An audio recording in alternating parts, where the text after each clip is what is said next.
I never imagined the day would come when my younger brother, Daniel, would stand in my living room with his jaw slack, unable to comprehend what I had just done. His voice, usually sharp with the confidence of a man who thought he ran the world, came out thin and uncertain as he stared at the folder on my coffee table. Inside was the signed agreement, simple, clean, notarized, confirming that I now owned his precious 51% of the company he once lorded over me. For years he had called me the assistant, often with a laugh, sometimes with a sneer, and always in front of others. He claimed it was a harmless joke, but it wasn't. It was the title he used to diminish me, to remind me where he believed I belonged, on the lower rung, beneath him, holding the ladder steady so he could climb. Now he held the contract with trembling fingers, his eyes darting across the lines he had already read a dozen times. He kept mumbling the same thing: "How did you do this? How did you get the money? This isn't possible." But it was possible. More than possible. It was real, and irreversible, and he knew it. In that quiet moment, when the hum of the refrigerator was louder than his voice, he finally understood the truth he had avoided for years: I had never been his assistant. I had been the backbone of everything. And now, I was the owner. But the moment wasn't triumphant the way I once imagined. It wasn't loud or vengeful. It felt calm. Controlled.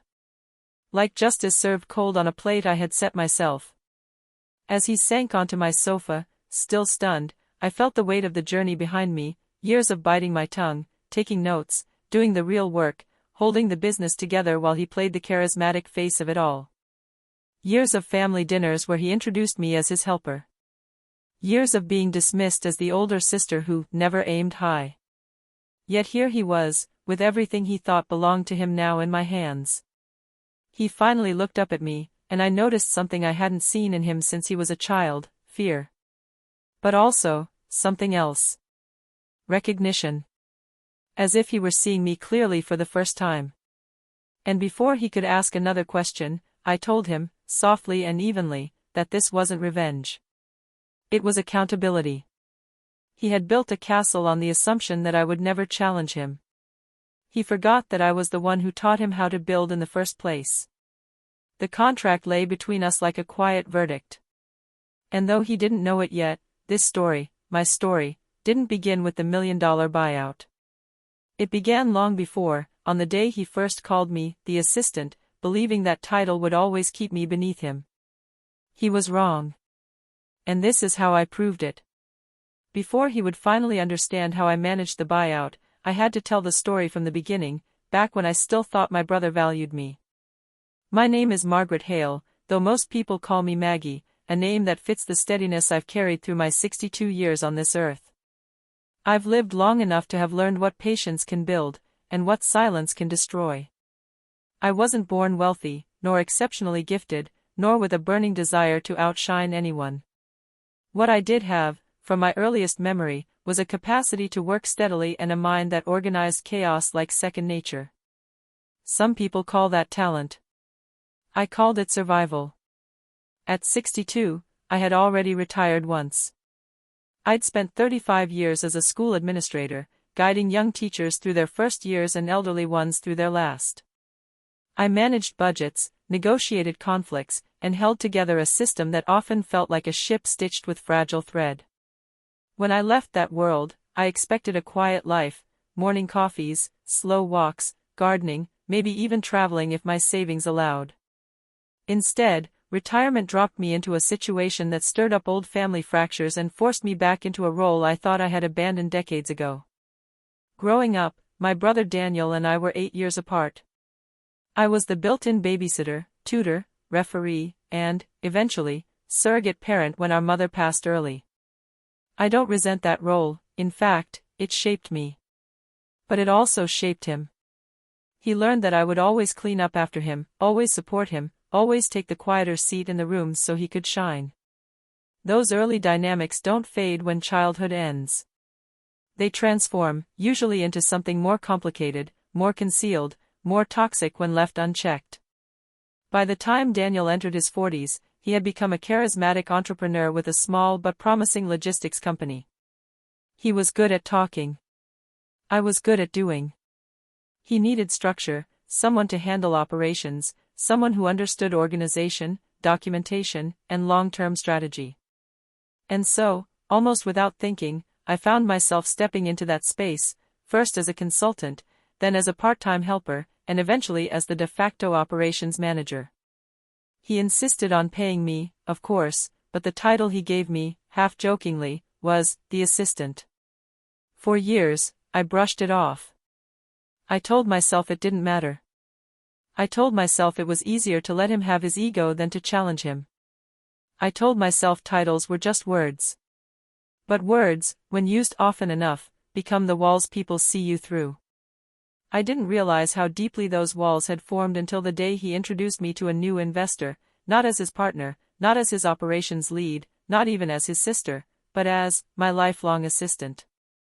The man shook my hand with a pitying smile, and something inside me shifted. A quiet awareness. A quiet ache.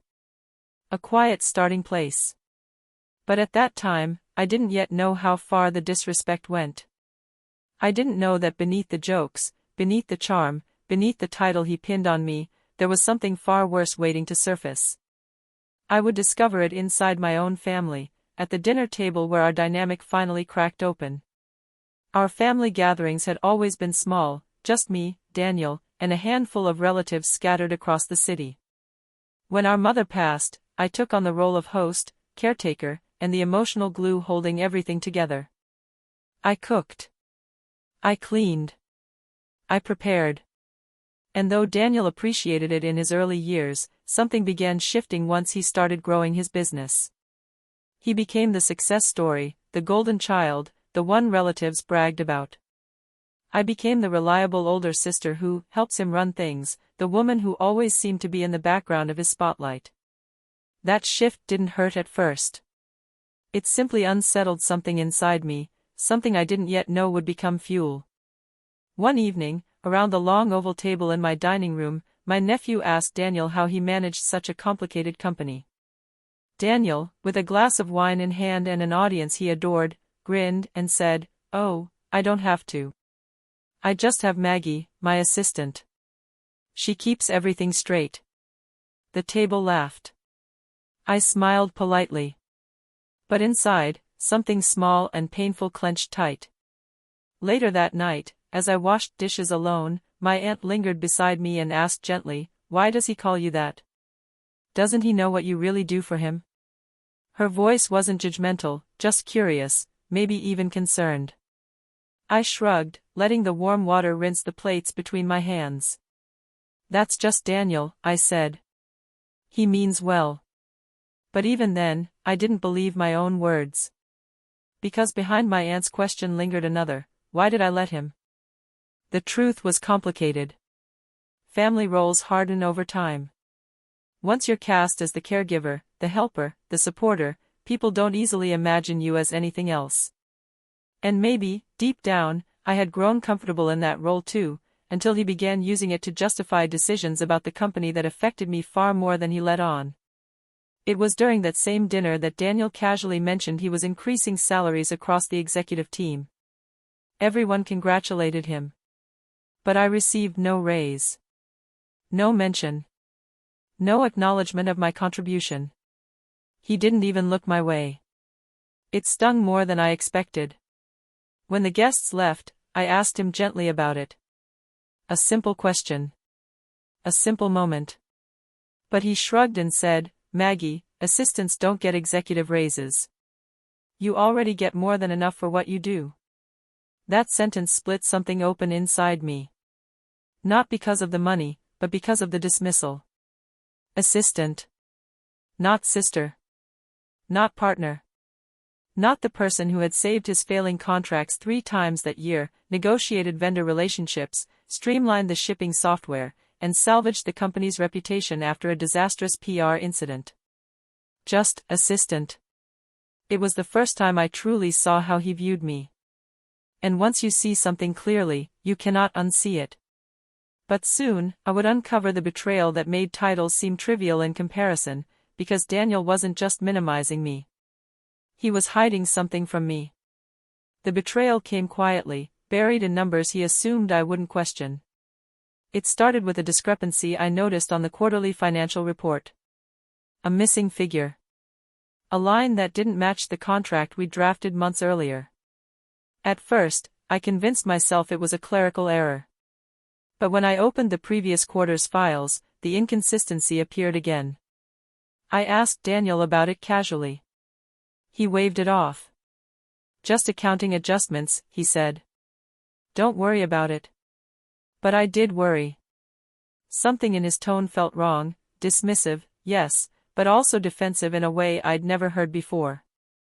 That night, long after he'd left the office, I sat at my dining room table with both sets of records spread out before me.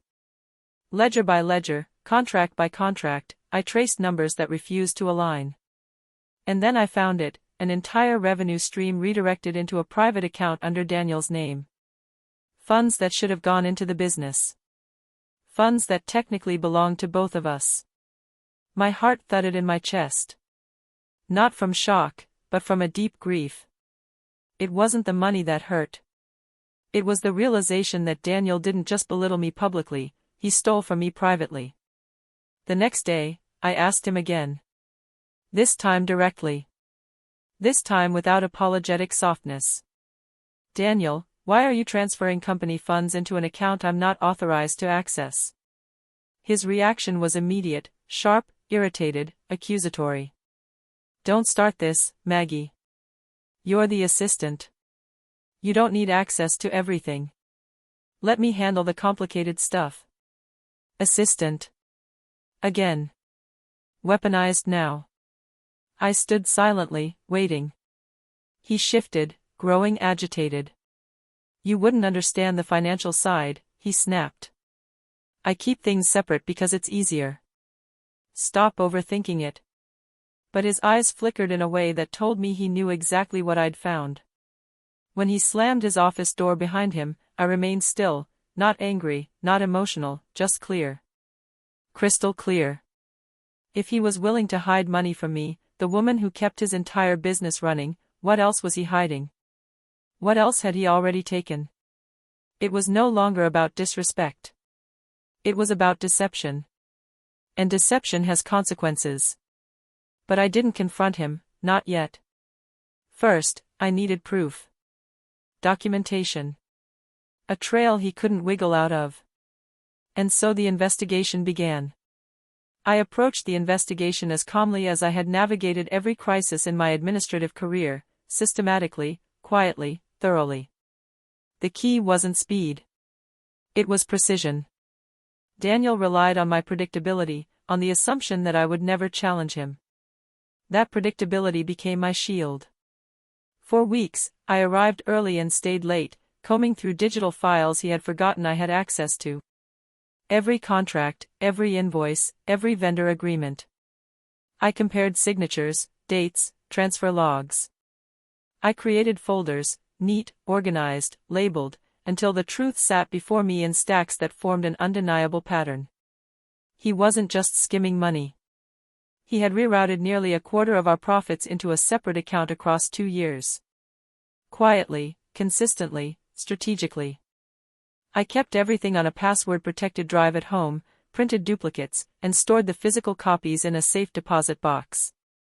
Years of managing school audits had prepared me for this moment in a way neither of us could have predicted. Still, I needed legal counsel. I found an attorney named Miriam, a woman a few years younger than I, sharp-eyed and soft-spoken, the kind of lawyer who understood the value of patience. I laid out the documents slowly, letting her review each one while my heart thudded quietly in my chest. She asked only 3 questions before she closed the binder gently. Maggie, she said, this isn't an accounting oversight. This is deliberate financial misconduct. You have more than enough evidence to force a sale or take full control. Her calmness steadied me. We spent hours outlining options. I didn't want to destroy Daniel. I didn't want to punish him. I wanted fairness. And control. Control over the company I had built as much as he had. For the first time, someone saw that truth clearly and said it out loud. Over the next month, I gathered everything I needed. Employment agreements. Ownership documents. Proof of my operational authority. A written record of every decision he made without consulting me. Emails in which he minimized my role, dismissed my questions, and admitted, sometimes jokingly, sometimes not, that he kept me in the dark to simplify things. Piece by piece, the story built itself. But I stayed quiet. I continued performing my role with the same steady hand as always. Daniel remained oblivious, assuming my silence equaled ignorance.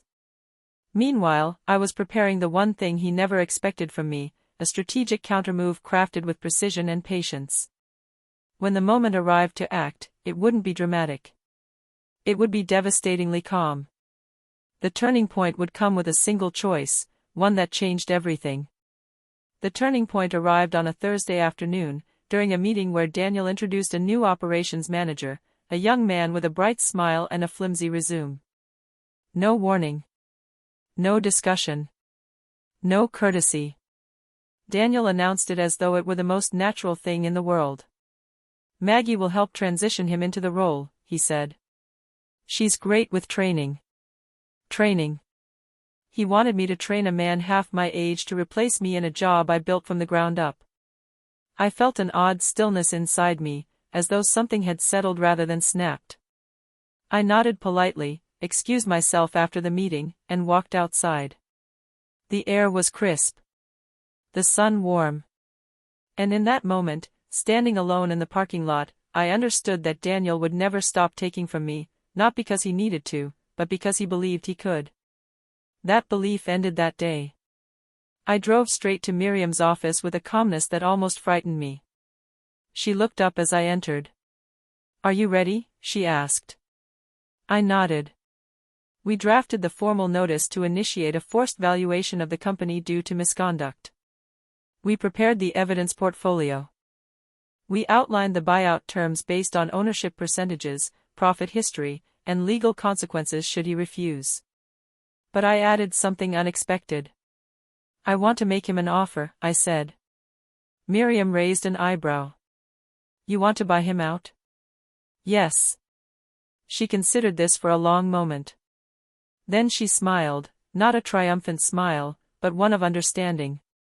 "You've spent years building this company," she said. "If you want it, Maggie, take it." And so, we structured the offer, $2.3 million for his controlling share, a number calculated from profits he had hidden, profits he owed, and market estimates he had carelessly ignored. It was fair. It was legal. It was brilliant. But what made it powerful was this: he didn't know I had the resources. I had retired with modest savings, yes, but my late husband's life insurance, untouched for years, combined with conservative investments, gave me access to far more than Daniel ever assumed. He had forgotten that age comes with assets. With history. With quiet strength built over decades. That evening, I assembled the final dossier. The next morning, I walked into his office, not as his assistant, not as his sister seeking validation, but as a woman ready to reclaim what she owned. His reaction would be loud. But the consequence, his downfall, would be silent. When I presented the buyout offer to Daniel, he laughed. Not a light laugh, but one of disbelief, irritation, and arrogance woven together. "You," he said. "You can't afford this. Don't embarrass yourself." I watched him scan the documents, his smirk fading slowly as he realized the offer wasn't a bluff. Then he reached the evidence packet. As he opened it, his jaw tightened. His eyes flicked through the pages, transfers, contracts, emails, timestamped logs. His bravado crumbled. "Maggie, where did you get all this?" he whispered.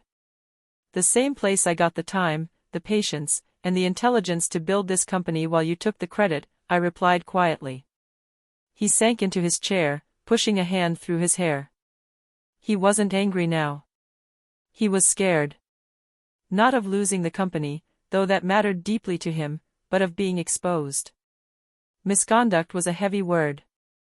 One that could ruin his reputation, his relationships, his future investors. "This could destroy me," he said. I don't want to destroy you, Daniel, I said. I want what is fair. I want control over what I built. And I want respect, not in words, but in action. Silence filled the room. Heavy. Absolute. Then, gradually, his posture changed. Not defiant. Not combative. Just defeated. What happens if I don't sign? He asked. Then we proceed legally, I said. Everything becomes public record. And the valuation will likely grant me majority control regardless. He looked at the folder. Then at me. Then back at the folder. When he finally signed, his hands trembled. It wasn't dramatic. It wasn't loud. It wasn't cinematic in the way movies portray downfall. It was quiet. The silent collapse of a man who had built his confidence on a false foundation, and finally realized the person he underestimated had been holding up the structure all along. He left the office without another word. No goodbye. No apology. No parting shot. And I sat alone in the room he once ruled, feeling a strange mix of triumph and sorrow. Revenge wasn't sweet. It wasn't sharp. It was steady. Controlled. Necessary. I didn't celebrate. I simply exhaled. A long, slow breath that carried years of dismissal with it. But after the paper was signed and the control was mine, I still had to face the hardest part, what came after. Owning the company brought a wave of unexpected emotions. Control felt empowering, yes, but also heavy. I walked through the office as employees watched me with new eyes, some hopeful, some unsure, some deeply relieved. They had seen more than I realized. They had heard the tones Daniel used, witnessed the dismissals, felt the tension of unspoken truths. One of the senior coordinators approached me gently. "I'm glad it's you, Maggie," she said. "You've been the backbone for years." Her words warmed something inside me I didn't know needed warming. Over the next few weeks, I met individually with every department head. I listened. I took notes. I clarified what needed fixing and what needed nurturing. The company didn't need reinventing, just rebalancing. Order where there was chaos. Transparency where there had been secrecy. Stability where ego once ruled. As for Daniel, he withdrew from everyone. For months, he didn't call. Didn't text. Didn't show up to family gatherings. At first, the silence hurt. Not because I wanted validation, but because I still loved my brother. I always had. But love doesn't excuse exploitation. And forgiveness doesn't erase responsibility. Eventually, he reached out. The message was short. "Can we talk? I'm ready." We met at a quiet cafe. He looked older. Smaller somehow. He didn't waste time. "I'm sorry," he said, voice steady but soft. "I was arrogant. I took advantage of you because I knew you wouldn't fight back. I didn't think you needed recognition. I didn't think you wanted it. I thought you were just comfortable being in the background." I admitted. "Until you turned the background into a hierarchy." He nodded slowly, absorbing that. "I hurt you," he said. "Yes," I replied. "But you also underestimated me.